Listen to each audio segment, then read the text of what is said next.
Hello students, welcome all of you. See this important multiple choice question.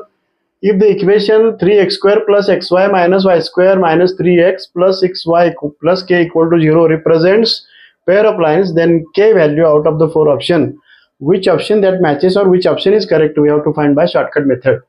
यहाँ पे जो equation दिया है, this is general second degree equation that is of this form. ax square plus 2hxy plus by square plus 2gx plus f2fy plus c equal to 0 form में. Now there is a one important condition that equation that is general second degree equation represents pair of line. That condition is determinant of a h g h b f g f c equal to 0. If determinant value that is equal to 0, then that equation represents pair of line. But represents pair of line already given means it is equal to 0 वो लेना पड़ेगा. पर determinant expand करने के बाद ये जो formula है, instead of using this determinant and putting that values and expanding solving procedure लंबा हो जाएगा, इसलिए डायरेक्टली एक्सपांशन का फॉर्मूला पर यूज करना है. इस फॉर्मूला में A B C H G H का वैल्यू पुटअप करने के बाद के में जो सोल्यूशन मिलेगा, के का वैल्यू इस 4 में से सॉल्व करके दिया मैंने.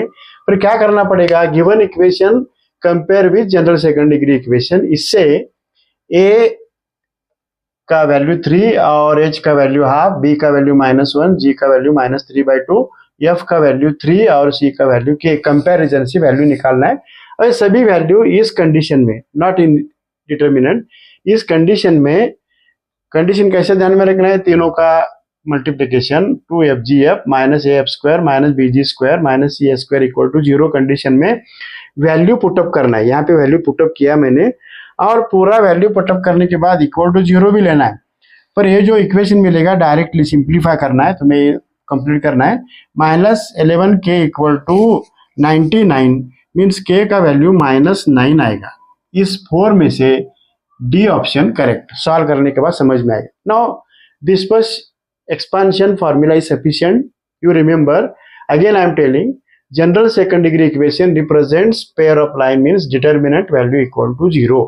Now instead of using this determinant, expansion के बाद जो solution मिलता है, पर ये ध्यान में रखना है, इसमें कंपैरिजन से A B C F G F का वैल्यू पुटअप करने के बाद, सी का वैल्यू भी पुटअप करने के बाद, यहाँ पे जो सोल्यूशन मिलता है सिंप्लीफाई करने के बाद, के का value -9 means D option is correct. इस तरह से शॉर्ट ट्रिक से एग्जांपल सॉल्व करने का मेथड. Thank you.